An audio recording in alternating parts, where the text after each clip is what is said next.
Discours de M. Jacques Chirac, président de la République, à l'occasion de l'exposition Nouveaux médias au Futuroscope de Poitiers, lundi 1er mars 1999. Monsieur le ministre, Excellences, Mesdames et Messieurs, je me réjouis que la France accueille aujourd'hui le Congrès mondial sur les technologies de l'information, organisé sous l'égide du Club de Rome, de l'Union européenne et de l'UNESCO.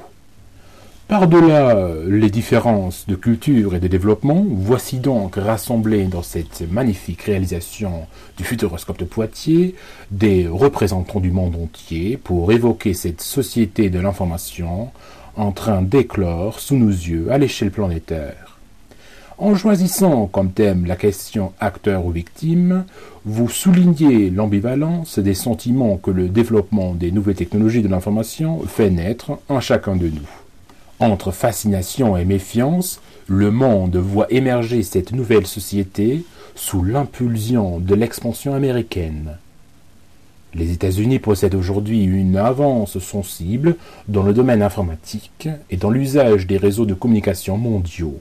Il nous appartient donc de promouvoir ensemble les progrès conjugés de l'informatique et des télécommunications. Nous devons, mesdames et messieurs, saisir notre chance de faire connaître nos cultures à travers le monde, notre chance d'être présent sur le marché mondial du commerce électronique, notre chance, et je m'adresse ici plus particulièrement aux Européens, de diffuser à travers la planète notre modèle politique et social, fondé sur la démocratie et le respect de la dignité et des droits de l'homme. Les réseaux de communication vont bouleverser nos comportements économiques. Ils sont d'ores et déjà le révélateur des progrès que doivent faire nos entreprises et nos administrations. Mais ils sont aussi un atout exceptionnel pour qui en fait un bon usage. Ils permettent de conquérir un marché désormais mondial à un moindre coût avec des produits de qualité. Ils permettent de moderniser l'administration et de renouveler les pratiques démocratiques. Dans ce contexte, le rôle du responsable politique reste central. Sur ces réseaux mondiaux, les réglementations nationales seront impuissantes à faire régner le droit. Seule une coopération internationale, repensée, approfondie, permettra d'assurer le respect d'une éthique de l'Internet. L'autorégulation des différents acteurs est nécessaire, mais elle a montré ses limites. Nous avons des valeurs à défendre, notamment la protection de la dignité humaine, celle de la liberté individuelle et de la vie privée. Avec ses partenaires européens, la France s'y engagera. Pour combattre les risques d'exclusion entre ceux qui auront accès aux nouvelles technologies et ceux qui resteront en retrait, un effort mondial d'éducation est nécessaire à tous les âges de la vie.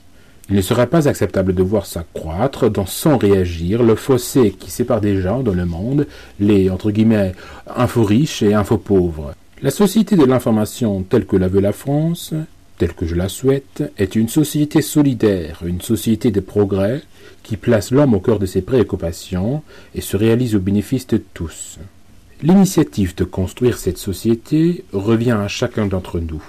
Dans cette œuvre de longue haleine, je serai à vos côtés et je soutiendrai vos initiatives. Mesdames et messieurs, je vous remercie.